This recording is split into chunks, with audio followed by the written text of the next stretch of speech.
اس لیے ہم اپنا وعدہ نہیں پورا کر رہے, آئینی تقاضا بھی پورا کر رہے ہیں, اور یہ ہمارے منشور کا حصہ تھا جو عمران خان پورا کر رہے ہیں. میں ایک بات کلیئر کر دینا چاہتا ہوں کہ ہر قیمت پہ حکومت انشاءاللہ العزیز اس کو قانون کی شکل دیں گے, اور اس میں سب سے اچھی بات یہ ہے کہ ہم پورے کھلے دل کے ساتھ اپوزیشن کی تجاویز ان کو دیکھیں گے, لیکن ایسا نہیں ہو سکتا کہ اس کو اٹھا کے بیک برنر پہ یا اسکریپ میں ہم ڈال دیں, یہ کبھی بھی نہیں ہوگا. اس لیے کہ 73 سال میں ہر گورنمنٹ اور ہر الیکشن کے اوپر سوال آتے رہے ہیں, لیکن کسی نے کوئی انیشیٹو نہیں لیا. آپ لوگوں کا میں شکریہ ادا کرنا چاہتا ہوں کہ میڈیا کا بڑا زبردست رول ہے جو لوگوں کو بتا رہا ہے کہ آپ دیکھیے تو صحیح, اور پھر میڈیا کو بھی ہم دکھائیں گے, آپ کے پریس کلبز کو بھی ہم دکھائیں گے. ہم جو اسلام آباد کا پریس کلب ہے اور لاہور کا پریس کلب ہے, میری فواد صاحب کی بات ہوئی تھی, ہم ان کو دکھانا چاہتے ہیں. سپریم کورٹ بار ایسوسی ایشن کے الیکشن کے لیے بھی ہم یہ مشین آفر کریں گے, اور پھر جو ہمارے کمرشل جتنے بھی ایپٹما ہو گیا اور دوسری تنظیمیں ہیں جس طرح سے chambers of commerce and industry ہے, ان کو بھی. تو یہ فیوچر ہے. اور پھر بے شمار ممالک ایسے ہیں جہاں پہ الیکشن کا رزلٹ قبول کیا جاتا ہے. میں ایک مثال اپنے واگا بارڈر کے پڑوسی کی دیتا ہوں جو 6 گنا زیادہ ہم سے ووٹ ہیں تقریباً, تو وہاں تو الیکشن قبول ہو جاتا ہے, اور بڑے کنٹیسٹڈ الیکشن ہوتے ہیں. مودی جیسے آدمی کو بھی لوگوں نے قبول کیا. تو اس لیے اگلا الیکشن انشاءاللہ قابل قبول ہوگا, اس لیے کہ جو دھاندلی روکنے کا ذریعہ ٹیکنالوجی ہے, کوئی دوسرا طریقہ نہیں ہے. اور اگر کوئی شور شرابہ کرنا چاہتا ہے تو وہ ضرور کرے اس پہ. اگر یہ چیز اس طرح سے نہیں کرنی تو پھر کیا طریقہ ہے جس سے دھاندلی کو ختم کیا جا سکتا ہے. میرے خیال میں جس طرح پرائم منسٹر بھی کہتے ہیں کہ آپشن ہمارے پاس یہی ہے کہ اگلا الیکشن لوگ تسلیم کریں. انشاءاللہ اگلا الیکشن پھر ہوا, ٹرانسپیرنٹ ہوا تو لوگ تسلیم کریں گے. اچھا سر, الیکٹرانک ووٹنگ مشین کا آپ نے جس طرح بڑا اچھا انیشیٹو ہے, جو لوگ دور دراز دیہاتی علاقوں میں ہیں ان کو آپ کس طرح اویئرنیس دیں گے یا ان کی کس طرح تربیت ہوگی, جو لوگ ATM تک یوز نہیں کر سکتے, خاص کر یہ جنوبی پنجاب کے علاقے یا اندرون سندھ ہے, بلوچستان ہے, اس حوالے سے. اور دوسرا ساتھ ہی سر آئین میں جو ہے کہ جو خفیہ بیلٹ, اس کو کس طرح شوریہ کیا آئین میں ترمیم ہوگی کیا؟ آئین میں کوئی اگلا الیکشن جو ہے وہ الیکٹرانک ووٹنگ مشین کے ذریعے ہی ہوگا. اگلا الیکشن انشاءاللہ پاکستان میں الیکٹرانک ووٹنگ مشین کے ذریعے سے ہوگا. بھارت جغرافی میں بھی آپ دیکھ لیں کتنی بڑی اینٹی ہے, اور کچھ ایسٹرن یورپ کے بھی ممالک ہیں, باقی بھی ہیں, اور امریکہ دیکھ لیں. الیکشن کس لیے قبول ہوا؟ جس جگہ پہ لٹیگیشن کی کورٹ میں جا کے یا سوال اٹھایا, ووٹ اس کا ریکارڈ کھولا گیا. اس میں ایک جگہ ریکارڈ نہیں ہوگا, اس مشین کے اندر 3 جگہ مختلف جگہ پہ ریکارڈ ہوگا. ایک دوسرا یہ ہے کہ ہم نے میٹنگ کی ہے 2 دن پہلے, جس میں IT منسٹر بھی تھے, انفارمیشن منسٹر بھی تھے, میں بھی تھا, اور اس میں نادرا کے چیئرمین بھی تھے. تو ہم نے یہ ڈائریکشن کی ہے کمیٹی نے کہ فوری طور پہ جو ٹوٹل نمبر آف ووٹ کتنا اضافہ ہوگا متوقع, اس کے مطابق ہم ڈیٹا لیں گے, اور جو مشینوں کی پروڈکشن ہوگی, جس کو بھی election commission of Pakistan choose کرے گا کہ یہ مشین ہے, اس کی جو پروڈکشن ہوگی وہ ایک تو مثال کے طور پہ 350 اگر ہم کہتے ہیں پوری پاکستان میں پولنگ اسٹیشن ہے, فرض کریں تو 350 کے ساتھ ساتھ ہم اس کا 1/3 اضافی بھی لیں گے کہ اگر کسی جگہ مشین خراب ہوتی ہے, ٹوٹ جاتی ہے, میل فنکشن آ جاتا ہے, تو اس کو استعمال کیا جا سکے. جو آئیڈینٹی اس سے پہلے نہیں ہوئی تھی, جس کی وجہ سے سوال اٹھتے ہیں کہ 1 مین 1 ووٹ, پورے پاکستان میں آپ کا دوسری جگہ ووٹ, جہاں یا آپ اپنے پرماننٹ ریزیڈنس کے اوپر یا عارضی رہائشی پتے پہ آپ کا ووٹ رجسٹر ہوگا, اور اس کی رجسٹریشن کے ذریعے سے ہی جہاں آپ کا ووٹ رجسٹر ہوگا وہ ID کی بنیاد کے اوپر ہوگا. ID کی ووٹ جا کے آپ وہاں پہ ڈال سکتے ہیں. اور پھر جو طے کرنے والا ہے وہ یہ ہے کہ جو بیرون ملک مقیم پاکستانی ہیں ان کے لیے سیف طریقہ کیا ہے جب ان کو ووٹنگ کا اختیار ملتا ہے, تو تاکہ اس میں کوئی مینپولیشن, باہر کا کوئی ادارہ یا کوئی ملک اینمی کنٹری وہ مینپولیشن نہ کر سکے. سر یہ اتنا ہی اگر سیف اور سیکیور, مثال کے طور پہ ہم وہ کھا پی سکتے ہیں جو یہاں اس کیفیٹیریا میں موجود ہے, اس کے علاوہ تو ہم نہیں نا, وہ جو ہم کہیں کہ میں نے خوبانی کھانی ہے اس وقت گلگت کی, تو وہ گلگت جانا پڑے گی یا منگوانی پڑے گی. جو موجود آپشن پاکستان کے اندر ہیں وہ کیا ہیں؟ ایک تو یہ ہے بزنس ایز یوزول کہ ہم پھر دھاندلی کا شور کریں, ہم پھر ایک دوسرے پہ الزامات لگائیں, پھر ہم کہیں 4 حلقے کھولو پھر نہ کھولیں, پھر 120 دن کا دھرنا ہو, پھر الیکشن کا رزلٹ ریجیکٹ. کیا آپ یہ چاہتے ہیں؟ نہیں چاہتے. اور آپ کو پتہ ہے الیکشن پہ کتنا خرچہ ہوتا ہے, اربوں میں خرچہ ہوتا ہے، اربوں میں پاکستان کے غریب لوگوں کا، اور اس کا نتیجہ ہمیشہ دھاندلی کی نعرے کی صورت میں نکلے۔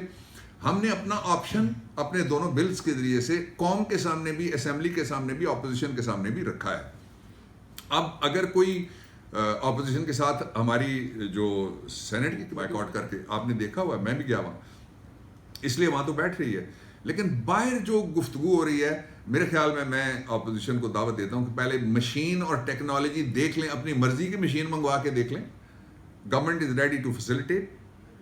اور ٹیکنالوجی آپ دیکھ لیں، اور وہ ملک جہاں پہ اس طرح سے الیکشن ہوتے ہیں ان کے بارے میں بھی ہم بریف کرنے کے لیے تیار ہیں اور بریفنگ دیں گے، لیکن یہ نہیں ہو سکتا کہ ہم اس ریفارم کو آدھے میں چھوڑ دیں۔ اسٹیمیٹ کرنا ہے اور اس کی پرائسنگ کرنا ہے، یہ گورنمنٹ کا کام نہیں ہوگا،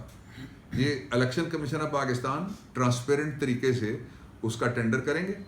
اور ٹینڈر میں پھر میرا خیال ہے بڈنگ ہوگی، ایک سے زیادہ لوگ آ جائیں گے، اور جو کمپٹیٹیو پروسیس کے بعد یہ الیکشن کمیشن آف پاکستان، چونکہ الیکشن کمیشن آف پاکستان کی ڈومین ہے، گورنمنٹ اس میں کبھی انٹرفیئر نہیں کرے گی۔ ہماری طرف سے جو ڈیمو باقی مشینوں کا تو ہوا ہے، لیکن جو پاکستان کی انڈیجنسلی بنی ہوئی، اندرون ملک بنی ہوئی جو ٹیکنالوجی ہے، اس کا پروٹوٹائپ جو تھا وہ بن گیا تھا، اس کا پھر ہم نے فنشنگ میں تھوڑا سا ٹائم زیادہ ہو گیا، چند ہفتے، لیکن وہ اطلاع دے دی گئی ہے کہ وہ اس وقت پروٹوٹائپ جو ہے وہ تیار ہے۔ ای وی ایم ہے نا، الیکٹرانک ووٹنگ مشین، اس میں ووٹر آیا، آپ آئے، آپ نے آ کے کہا کہ یہ میرا آئی ڈی کارڈ ہے، وہ آئی ڈی کارڈ جب مشین پہ رکھا جائے گا تو دوسری مشین جس کے اندر سے ووٹ نکلنا ہے، اس مشین کو وہ کنفرم کرے گا یا ریجیکٹ کرے گا کہ آئی ڈی کارڈ جعلی ہے یا اصلی ہے۔ پہلی بات یہ ہوگی آئیڈینٹی۔ دوسرا یہ ہو گیا کہ جب اصلی ہے تو پھر وہ جا کے ووٹ ڈالے گا، جو جس کو ڈالنا چاہتا ہے، جس سیمبل کو چنتا ہے کہ میں اس انتخابی نشان کو ووٹ دیتا ہوں، یہ دونوں چیزیں ہوگی، اور نام بھی ہوگا، تصویر بھی ہوگی۔ تیسرا یہ ہے کہ ایک ووٹ تو وہ ہوگی جو وہ الیکٹرانکلی ڈالے گا، جس کے نیچے رول ہوگا جو ریکارڈ ہوگا، دوسرا مشین کے اندر کیپچر ہو گیا، اور تیسرا یہ کہ اس کو چٹ بھی دی جا سکتی ہے ووٹر کو، جو وہ دیکھ کے کہ میں نے جس کو دیا تھا اسی کو ووٹ گیا تو ووٹ ڈالے گا۔ اب پہلے کاؤنٹنگ جو ہوتی ہے وہ صرف جو پرچیاں پڑی ہوتی ہیں ان پرچیوں کو اٹھا کے، پرچیوں سے آپ کو نواز شریف صاحب یاد آ رہے ہیں، آپ پرچیاں مسترد کرنا چاہتے ہیں، نکالنا چاہتے ہیں اس پورے پروسیس میں سے، تو پرچی نہیں ہوگی، جو ووٹ وہ ڈالے گا، دیکھے گا، گنتی پھر تین، ایک تو ووٹ جو ڈالی ہے اس نے مینولی ڈبے کے اندر، اس کی گنتی ہوگی، دوسرا جو میموری ہے مشین کی اس کے اندر گنتی ہوگی، اور تیسرا جو رول لگا ہوا ہے مشین کے اندر اس کی گنتی ہوگی، اور پھر وہ سارے کا سارا فوری طور پہ سب کی موجودگی میں رزلٹ کمپائل کر کے اناؤنس کر دیا جائے گا۔ اس میں مینیپولیشن کی جتنا دیکھیں نا، کہ جو چیز ایک دیہاتی اگر آلو جو پیدا کرتا ہے 50 روپے کا، جب وہ منڈی میں آ کے دیتا ہے تو واپس جا کے گاؤں میں، ابھی آپ لوگ گفتگو میں کہہ رہے تھے کہ اس کو وہی 150 روپے کا خریدنا پڑتا ہے، درمیان میں کون آتا ہے؟ Middle man. تو مڈل مین ہم نکال رہے ہیں، election commission of Pakistan, technology اور ووٹر، اس کے درمیان وہاں سب کے ایجنٹس موجود ہوتے ہیں، اس میں بھی ہم ریفارم لائیں کہ کم ایجنٹس تھے، ہم نے کہا ہے کہ جو الیکشن ایجنٹ ہے ایک حلقے میں ایک نہیں ہونا چاہیے، ایک سے زیادہ ہونا چاہیے، تاکہ جتنی بھی واچ ڈاگس آپ کھڑے کر سکتے ہیں کہ الیکشن کو کی حفاظت، جو سینکٹیٹی ہے اس کو بحال کیا جائے، وہ کر رہے ہیں۔ 6-7 مشینوں میں سے ایک مشین وہ چنیں۔ سر یہ فواد چودھری صاحب کا کل کا اسٹیٹمنٹ تھا کہ اگر اپوزیشن، تو ہم نے کر دیا، آدھا سفر ہم نے طے کر دیا ہے، 3 مرحلے جو ہیں وہ الیکٹرل ریفارمز کے وہ گزر چکے ہیں، اب چوتھا مرحلہ وہ ہے جس کی طرف آپ نے اشارہ کیا، ہم اس میں گورنمنٹ کوئی پریسٹیج پوائنٹ بنا کے اپوزیشن کے ساتھ گفتگو نہیں کر رہی، ہم کھلے دل سے گفتگو کر رہے ہیں، اور میں بھی وہی کہہ رہا ہوں، پرائم منسٹر بھی وہی کہہ رہے ہیں، فواد چودھری بھی وہی کہہ رہے ہیں کہ اپوزیشن اس پہ اپنی تجاویز دے۔ تو اس وقت تک مثبت ماحول ہے اس کمیٹی کے اندر جس کمیٹی نے تجاویز دینی ہے، اور ہم نے 3 سٹنگز کے اندر جو الیکٹرل ریفارمز پورے پہ پارلیمنٹری افیئرز کے سیکرٹری صاحب کے ذریعے سے ہم نے بریفنگ دی ہے، اور اب انہوں نے جو باقی ادارے کہے ہیں، ہم ان سارے اداروں کو جو کمیٹی چاہے گی، وہ 3 ہی ادارے بنتے ہیں، ان کی نادرا سمیت ہم ان کو بریفنگ کرائیں گے۔ بھی دور ہو جانی چاہیے کہ کوئی مشین خریدی گئی ہے اور کوئی اکیلا بیٹھ کے بنا رہا ہے اور کوئی الیکشن چوری کر لے گا، یہ سیاسی نعرے ہیں، ان سے اعتراض کرنا چاہیے۔ اچھا سر، ایک جو سوال ہے وہ انٹرنیٹ ووٹنگ پر ہے سر، جو انٹرنیٹ ووٹنگ ہے اس کے اوپر جو نادرا کا جو کردار ہے، جیسے وہ آڈٹ بھی ہوا، یہ بھی پروپیگنڈا ہے۔ میں تینوں چیزوں کی وضاحت کر دیتا ہوں۔ ایک تو الیکشن کمیشن اور نادرا ان ٹچ ہیں کسی اور ادارے سے زیادہ، اور الیکشن کمیشن آف پاکستان کو نادرا نے جو بریفنگ ہمیں نادرا دیتا ہے اس کے مطابق انہوں نے کہا ہے کہ آپ اپنے اندر وہ جو ان کا آئی ٹی ڈپارٹمنٹ ہے اس کو وہ انیبل کر رہے ہیں, اس کو وہ اسٹرینتھن کر رہے ہیں اور اس کو وہ بڑا کر رہے ہیں. یہ ہمیں الیکشن کمیشن نے بھی بتایا تھا جب ہم ملنے کے لیے چند منسٹرز وہاں گئے تھے. ایک دوسرا یہ کہ وہ کام کا گو ہیڈ گورنمنٹ نے نہیں دینا نادرا کو, ہم تو فیسیلیٹیٹرز ہیں, ہم سہولت کاری کریں گے قانون سازی میں اور دھاندلی روکنے میں اداروں کی. وہ گو ہیڈ جو ہے وہ بھی الیکشن کمیشن نے دینا ہے. اور جو تیسری بات یہ ہے کہ جو نادرا ہے اس کے وہ آئی ٹی منسٹری نے جو کنسلٹنٹ لگائے تھے انہوں نے ایریاز آئیڈینٹیفائی کر دیے مل سکتی ہے. وہ ہمارے کے ووٹرز بھی ہیں